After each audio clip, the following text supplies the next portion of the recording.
Dude, you know, when you said this place, Yeah. when did we meet? 2 years ago? A year ago? 2 years ago? I'd go safely 2 years ago, yeah. 2 years ago, eh? Yeah.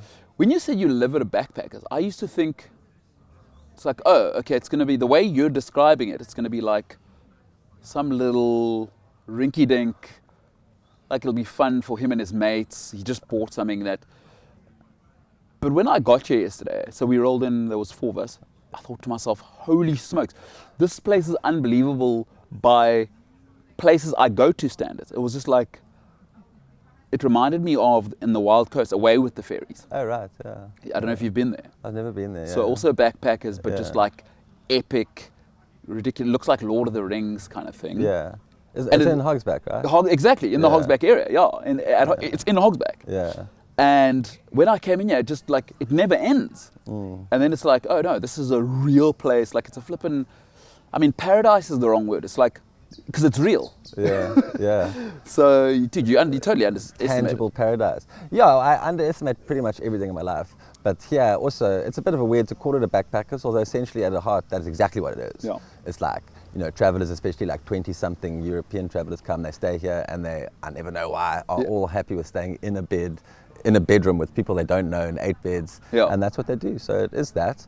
But it's nice to undersell it as well, because when people get that impression, then they come and they're like, oh, that's cool, as opposed to the other way around where you oversell it. It's like, oh, it's like a super cool resort. And they come back and they arrive and they're just like, oh, not so nice. So yeah, just the way it is. Also, Ferry Knowe.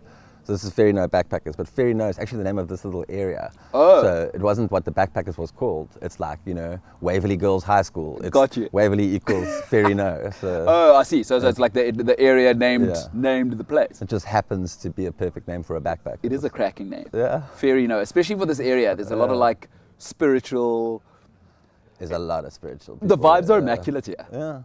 Hey, isn't it? Yeah, everyone's like, this place is on ley lines, and like it's got this, and because the railway track, that's part of the energy, and you can come here and you can be healed, and this, and retrograde, and yeah, there's a lot of that kind of talk that goes out here. But it is pretty cool to be in an environment where people are deliberate. Like one of the things, just meeting some of the guests and some of the locals, like obviously being a city guy, like everything is always like, can I network? Yeah. You know what I mean? Like they're like, bro, who's in your network? Yeah. Who's in your network? Like, what are you hustling to do? Yeah. But there was a market earlier today. Yeah. Because when are the markets? Every Sunday. So every Sunday there's a market. Yeah, when it's not raining, yeah. So there was a market, and it was just like talking to people. It was just like, oh, these people are just talking to me. Yeah. They're not like, not one person has asked me today, what do you do for a living? Really? No, not a single person said, hey, what do you do for a living? It was just like, I spoke to a lady about her dreads, and she just told me about her dreads. Like, and then there was a guy about coffee. He just told me about his coffee and asked me about my general life, and we laughed. And there wasn't like that. Okay, at the end of this, can I have your business card? Yeah. What are we gonna do out of this? Yeah. So, I mean, what's that been like? I love it. I remember like if I was young and like reading like books that were set in a small town or something, and you're like, wow, that seems so cool. And in some ways, this place is everything I imagined that would be. In other ways, it's not like this romantic, magical thing of like a small town. Yeah. But in the ways that work for me, it is. It's because I've been here 10 years, half here, half Joburg, but 10 years on and off.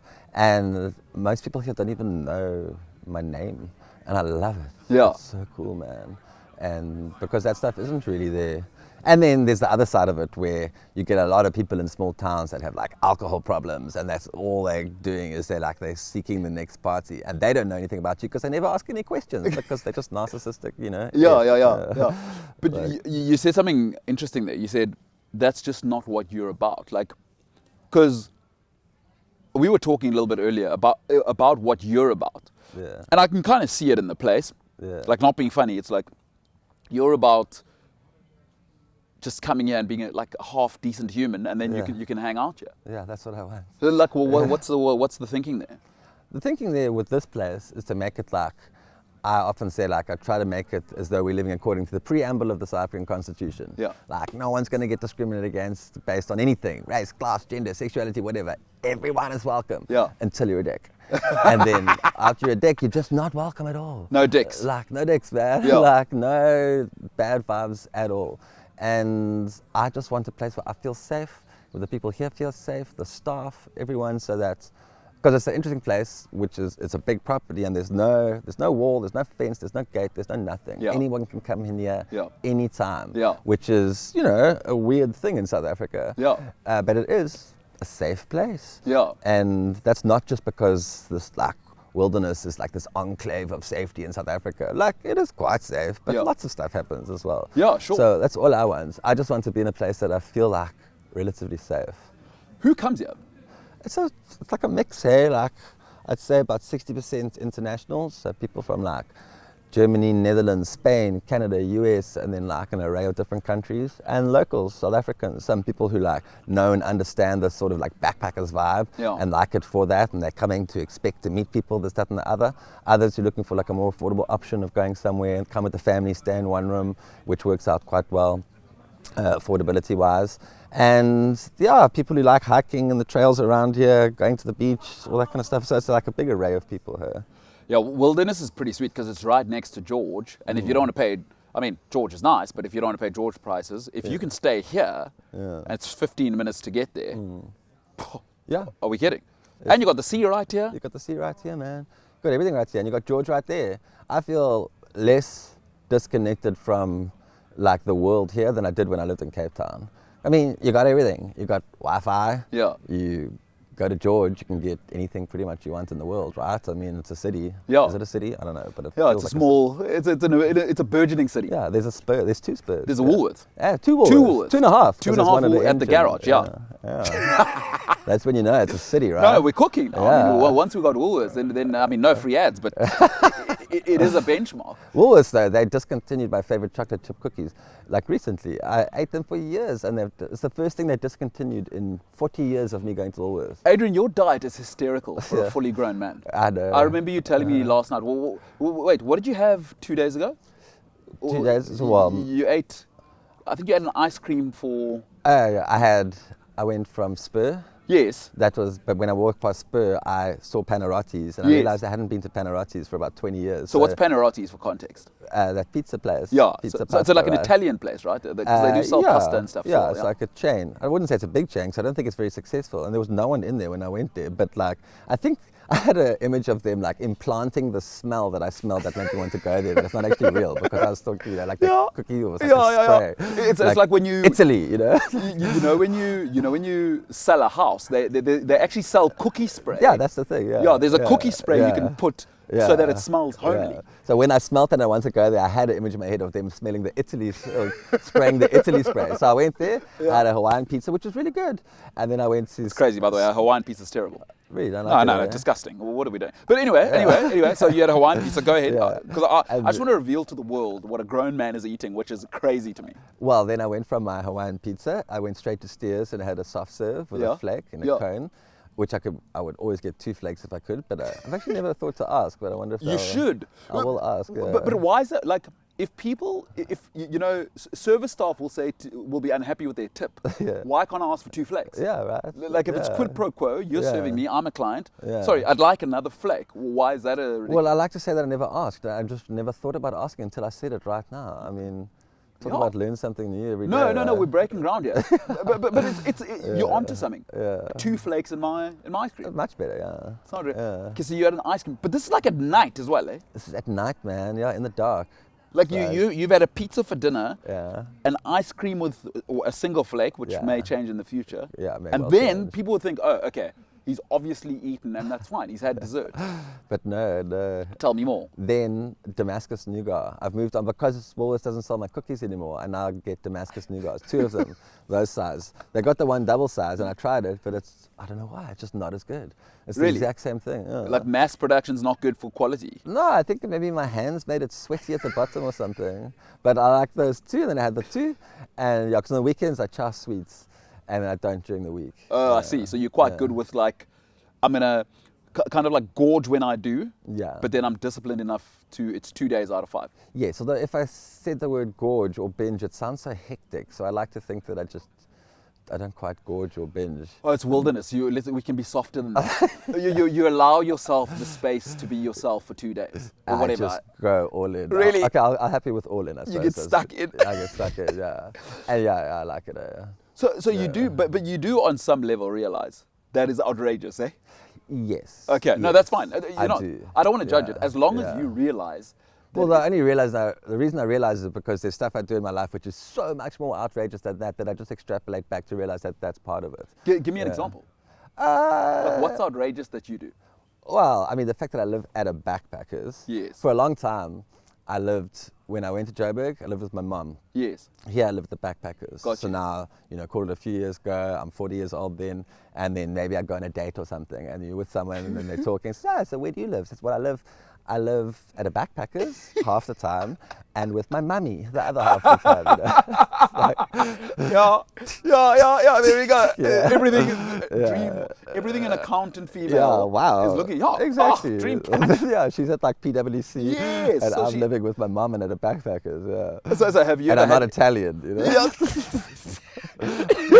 Have you had anyone give you feedback of like? Sorry.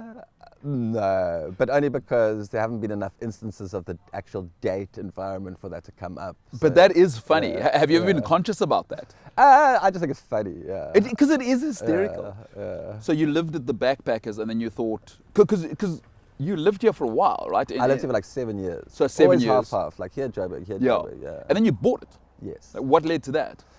The previous owner was getting on, he was getting a bit tired, he wanted to hand it over to someone who wouldn't turn it into like a den of iniquity. This Yeah. place can easily, because this place is a bar. It is a good time. And no gate, no wall, no fence. yes. Like it can easily just go like completely like off the rails, but quick, like super quick, because all the dregs can come in late at Yes. night and then Yes. like in the dark doing their thing. Yeah.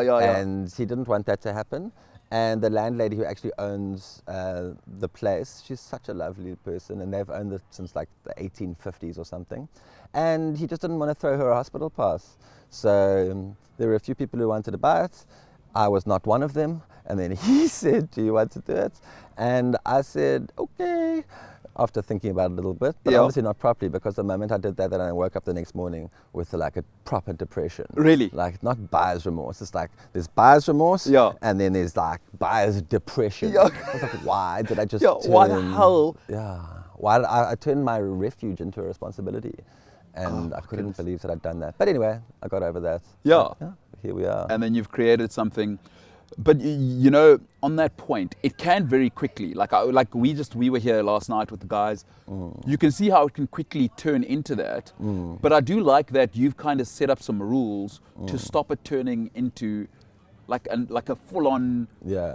what do you say? Like a den of debauchery. Den of iniquity. Inequity, because Yeah. it really it can get quite debaucherous here, because you're also in like a pretty surreal environment, you know? Yeah. Whereas you can get lost with time here, Yeah. like 6 o'clock in the evening and Yeah. 2 a.m. in the evening would Yeah. feel the same in here. Yeah. It's just such a magical place. Yeah. So like you've got some rules there. Hey, Yeah, what yeah. did you set up so that it doesn't become that? Well, like for instance, our liquor license goes till 2 a.m. Yeah. I refuse to let us go till 2 a.m. Yeah. I'm like 10:30 last rounds, Yeah. sometimes 11 o'clock Yeah, last rounds. yeah, yeah. And then after that, people just like enjoy it. There's that thing of nothing good happens after midnight. And there's a lot of truth to that. Yes. It's like, just enjoy it, guys. And they say, but we want to carry on. Yeah. Carry on tomorrow. Yeah. Carry on the next day. Yeah. I'm not here to like fuel your party, you know what I mean?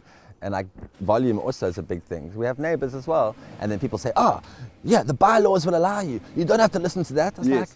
like, even if we didn't have neighbors, I would be the same. Yeah. Like, people are always ready with the answers, I'm like, nope, sorry. So basically it's just like keeping the bar so it doesn't close super late. And I'm not like Mr. like moral police. Yeah. But if people are doing stuff that's like super like sketchy, Yeah. bye. Cheers, and you're not allowed back. No. No, but like you know what? That's such a solid rule. Like in this world where people think anything is allowed because they feel it. Yeah, they feel it. Like I don't play that. Yeah. Like there are rules, and if you don't want to stick to them, no worries. Yeah. Go play somewhere else. Exactly, no worries. Yes. Please, live your life. Yeah. Not yet. Yeah, don't tell me your rules have to be my rules. Yeah. And that, but I like that because there's an integrity to what you're doing that stems off, I think, what you were saying earlier for me, right? And I'm not saying you're saying this, and I don't want to put words in your mouth, but as I was thinking about what you're saying, is like, this place is lacquer because you stick to that, Like the vibe is about being immaculate vibes. There's no need for debauchery after 10 o'clock. Nothing. So We can go to 11. When you're pushing it, right? Yeah. But yeah, there's no need for it, man. There isn't a need. No. There isn't a need, dude. And are you proud of what you built here? I like it, but I feel like there's a lot to do to make it better. Really? Yeah. Jeepers. I just don't think we're consistent enough. In what sense? I feel like it easily falls along the wayside if people get overly tired for a certain amount of time. Yeah. I feel like people don't give themselves holidays enough, the people who work here. Yeah. But at the same time, they're not putting in like always quality, and it goes for all of us. Yeah. I just think that the place is not consistent enough for it to be considered, oh, cool, that's like a super solid place, you know? Yeah, but the It's like- vibes are immaculate, eh? Yeah. It's a big part of, sometimes being on holidays, like, I don't need 5-star service if if you got 5-star immaculate vibes. Yeah, You know? I think we currently have that. I'll give us a 5 out of 8. Yeah. No, I'll take it. And Eddie, thanks for having us, dude. Like this has Pleasure, been man. it's been absolutely unreal, man. And you know the fact that we're here, kind of doing what we're doing, and we've come for the mutt, like the big race here in George, to Yeah. kind of have this sanctuary. And I've promised we've kind of been missing each other. You know, you've been traveling at different times to me, and you're back, and I'm not, and. Like to have the opportunity to actually execute. You know, people say I'll visit you all the time. I know, yeah. People don't do it, Yeah. right? I People was do- very impressed though. Yeah, like You guys pulled in here. no, yeah. we did it. It was listen, hell of a drive, but absolutely worth it. And you know, to be here, like I'm stoked. I'm stoked that I got to have this experience because I just love being with you for so many reasons. Like as a Yeah. human being, when we met, I was just like, this guy's stellar, you know. And also, it's like my show's back as well. Yeah.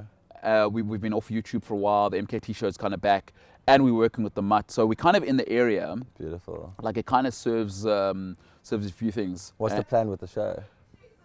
5 days a week and become Africa's like sports entertainment home. Brilliant. Like this must be the place where you come and laugh and like Yeah. you don't have to be ultra into sport, Yeah. but if you're into like just come hang out with the lads and laugh for 2 hours, this is the shop. Like this is it. Brilliant. This is where you want to be, and we'll tell you the football scores and stuff. But I'm not going to tell you the inverted left back. It's not interesting to anyone. I don't want to be that show. Like Yeah. you come here, we're going to talk about the latest topics, but also come have a laugh. Like Yeah. if there's somebody who's wearing funny shoes in hip hop, we're going to talk about it. Yeah. Like that's the vibe, you know. Yeah. So we're trying to build something, sports entertainment. Brilliant. Like that's what I call it. Our and the show's- show's called MKT? the MKT show. The MKT show. That's it. Is that Simple. Mbulelo K Tinta? Mbulelo Kayele tu Tinta, which is me. Tu Tinta? Yeah, that's it. Wonderful. Yeah. Oh, it's so nice, man. Midas touch. Tinta means to touch in Xhosa. Really? Yeah. Huh. Yeah. So hopefully I don't turn my daughter into gold. King Midas is it daughter or son into gold? It was everything at one point, and then I can't remember the end. It's too long. What, It's the too story? long. Is it Yeah. a long one? Just make it shorter. Everything he touches turns to gold. There we go. 3 lines. Beautiful. Yeah. So we're looking forward, but being involved. So the other reason we're here, obviously, is the MAT, which is the Mountain Ultra Trail in George. It's pretty big, you know. It's like People from all over the country. all over the world. All over the world. Yeah, guys from everywhere. It's big. It's 40 plus races around the world. Really? Yeah, part of the UTMB series. Yeah. So it's like 100 milers, 100 milers, 100k races, like monster mountain races, crazy stuff. So the 100 miler just running, eh? Yeah, running up and down mountains, eh? Oh my god. Yeah. 50 hours they've got. Are you serious? Most people are going to finish in 40 hours plus. Yeah. Yeah, no, that's real guys and real so- girls. I'm doing my 21st comrades this year. In your mind. I'm joking. I've done 0 comrades. No. In your mind. You're doing it in your mind. Yeah. You do. So that's going to be sweet. I mean, it's lacquer to be involved in that. Before I let you get back to running the backpacks, though, I do have an issue that we discussed on the phone. Yes. That I cannot get beyond. So I've been watching. I've watched exactly. So Adrian's you're a big cricket fan. Yeah. It's one of our connection points. Yeah. I was watching T20 cricket in the very first year it happened. Yeah. I mean, do you remember when it came to South Africa, the IPL? Yeah, 2009. Same year as the Confed Cup came here. Okay, so there we have it. And I used to think, oh, this is quite novel, but it's fine. I've still got Test cricket. Yeah. So I'm just Test cricket. Like, all that matters to me is the Ashes now, because Right. everything else is nonsense. They don't play 5 series Yeah. tests, and Indian cricket in India for me, it's like whatever. They doctor the pitches too much. I'm not into it. The IPL is the biggest joke for me, where people are making 200 Yeah. for fun. Yeah. Like it's now people are making 220. It's like no, that's what people are doing. They made like 287-ish the other day. 287 in IPL. I think Sunrisers Hyderabad. 287. It was 280 something, and then RCB chasing got 262, so they only lost by like 20 runs. Who's enjoying that? Me? But what about it? Like, what is enjoyable about baseball? Oh, okay, so there's a big discrepancy that's wrong. I mean, I know Sam Curran from Punjabi Kings the other day said, it's like baseball, isn't it? Yeah. First of all, I've watched baseball a lot, and it's not. Baseball is a lot more boring than that, because baseball, you're lucky to see one home run in a game, right? Sure, yeah. So, but with cricket, so first of all, I love Test cricket above all else as well, right? Yeah. One-day cricket, out of context, so out of a World Cup, maybe ICC Champions Trophy, okay, whatever. Yeah. It's super boring. Terrible. T20 cricket is not boring. You're taking the boring parts out of an ODI, basically, right? And the first ODI, the first T20 that was ever played, I think it was like around 2005. It was Australia versus New Zealand. It was like sort of a joke, ha-ha. I remember it. Yeah, the New Zealand guys had the headbands. Yes, and the that disgusting like brown kid, didn't yes, they? yeah. That match, the Aussies got 214, I think it was. Yeah. Ricky Ponting got 98, not out, 55 balls, something like that, and then New Zealand got out 170s. They lost by whatever runs. But so the first match ever played was over 200 runs scored. And yeah, a lot of the pitches are quite flat, so it becomes a bit of a road, easy to hit, true bounce and stuff like that.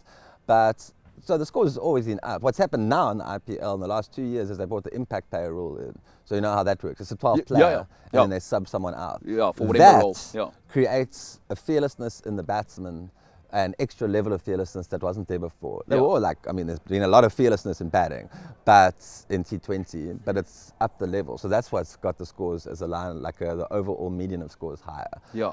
I don't like that, because also that leads to less development of all-rounders, and all-rounders you have to have in a cricket team. And if you have an all-rounder who's just batting or just bowling and getting subbed out, which doesn't always happen, if that happens, like a key part of being an all-rounder, I play cricket my whole life, and I'm an all-rounder. Yeah. And I know that if I haven't bowled well, I've always got my batting to sort of back it up. If I haven't batted well, I've always got the bowling to back it up. So those two things go together. Yeah. So if you take one away, you're just not as good a batsman as everyone else, unless you're like Shark Callis, or you're not as good a bowler as anyone else. You need them together. I'm with you. So I don't like that rule at all. But what will happen is, I believe that the bowlers will figure out how to counter it in the next year. Often it takes like a whole tournament like that to change things. Everyone's kind of like wide-eyed, and come back the next year, and then it's like, you know, more slow balls, more this, more that, whatever it might be. So, but I mean, who doesn't like seeing sixes and fours hit? And people say, we're going to get desensitized to sixes and fours. I'm like, whatever. I mean, if that's the worst thing that happens, fine. It's a rich person's problem. Like, I pay too much taxes. Talk about first world problems. I'm with you. I'm with you. But there's like, for me, the IPL's every day at 4 p.m, Monday through Saturday, there's a game to watch, or I just follow it online, you know, not watching, just the quick info. And then on Sunday, 12 p.m. and 4 p.m. I don't know, it's cool. It's like, there's that gladiatorial element to it, like, you know, the leader's just giving us something to watch and, like, you know, entertain the masses. I'm with you, yeah. So I love it. Really, hey? So that's so interesting to me, because I just cannot stand the thought of watching another T20 game. And without context, it is a bit hectic. It's like there's too much sport on TV, like full stop, and there's too much cricket. That's the nice thing about the Premier League. 38 games, and then like I'm starved for Premier 2 League, months. is that football? English Premier League, yeah. Is that still going on? It's still a thing. It's still a little thing, and my team's terrible. But I do think scarcity can be your friend. Definitely. You know, so you know, it's interesting the way you present it, because I cannot watch T20 cricket anymore. It doesn't matter. If IPL was the only thing, see, IPL is like the jewel in the crown of all these franchises. You've got the SA20, the IL20, the Lankan Premier League, the Bangladesh Premier League, the BBL, the WBBL. It's like it is too much. But the IPL is at least like the crown jewels, you know. Tell me this: the transient nature of it, though, like, does it matter that Quinton de Kock plays for 8 teams? That's one of the worst parts of all of it. And you've chosen a person who I think is one of the worst representatives of cricket in the world. Yeah. But so, no, I don't understand why any team would pay anyone who they know is only going to be there for 3 games. I don't understand why they would get anyone who they know is only going to be there for the things not going into the knockouts. Like that part of being part of a team that goes all the way or doesn't make it all the way together, that's super important. So that element of it, I don't understand. These guys who are going into the IL20 in Dubai or whatever, and then doing a little bit there and a little bit SA20. But here's my thing. Here's my thing. I used to blame the players. Like, I used to blame Quinton de Kock, and I've thought about it. It's like, what must he do? Not earn $2 million. So I would take it away from him and go, you've got to restructure it so that guys are locked into one IPL bigger umbrella for 5 years. Like if Quinton de Kock played for the same, because obviously you can't stop him making his money, right? Yeah. imagine he played for the same, and let's say you can only play for 2 teams a year. You mean like Sunrisers, Eastern Cape, and Sunrisers, Hyderabad. Yeah, You have to play for those guys, and that's it for 5 years. You are locked in. Yeah. Because also it allows storylines to develop, and also for me as a fan, like Yeah. I know, like Didier Drogba, he plays for Chelsea. He can't Yeah. just move to Bayern Munich because Yeah. they bid more money for him next season. Yeah. Across the board, of course it happens in football, but you can't have 6 players play for different.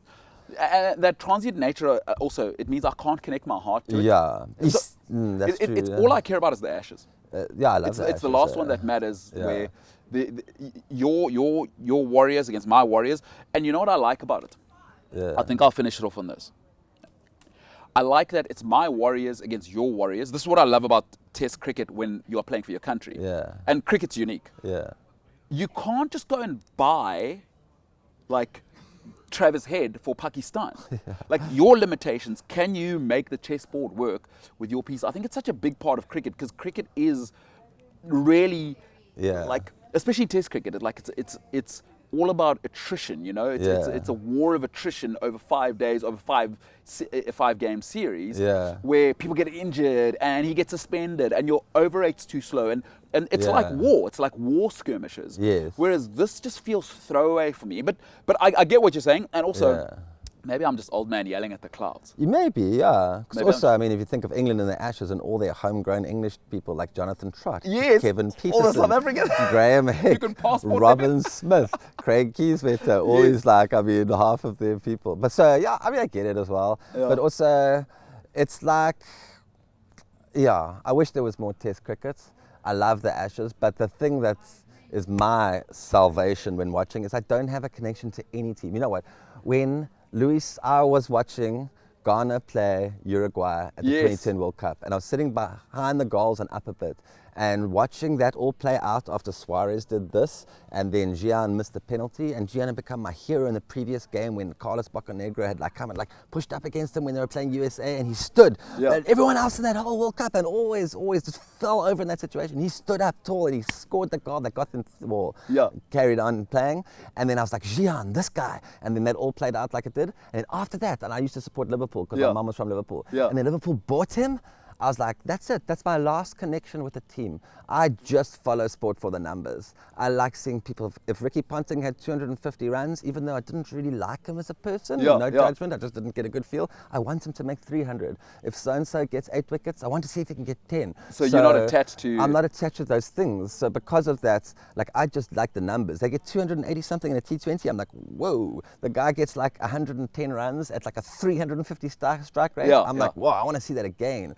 Jake Fraser-McGurk smashing things all over the ground. I want to see that. So I'm not like super connected with like, Chennai, Liverpool. Like, screw you, man. You bought Luis Suarez and that dude did a deliberate handball and everyone said it was fine because that's just what you got to do to win. I'm like, I'm sorry. It was like watching all your kittens die in front of you watching that match. So that hurt me. So I'm out. I was already like that before anyway. But yeah, so I don't really mind that part. But the transient nature of it, it leads to like jiggity-jaggedy jigsaw things getting filled out. This guy's coming to Leicestershire for 3 games. It's like, why? What are we doing? What are you doing? So yeah, I'm sort of with you as well. But and I love watching the Ashes just because it's 5 matches. Like, that's a proper journey. It's special, right? Yeah, I don't want like one test, a 2-test series. It's dumb. That's not a series. Yeah. That's not a series. Let's say Wimbledon and the final's the best of 2 sets. What happens if it's 1-1? Exactly. Like, it rains. Put cricket stadiums indoors. Yeah, they need a retractable roof. So it's for all first world countries. Yeah. Australia, England and India could put the money together and buy it for the rest of us. Ferry no, huh? Ferry no. Ferry no backpackers. Ferry no back. Oh, because Ferry no's the area. Ferry no's the area. Ferry no hotel. There's Ferry no station, which is not a station anymore. I'm sure there was a post office here in the 1700s, but I don't know. I've done zero research. Ferry no backpacks.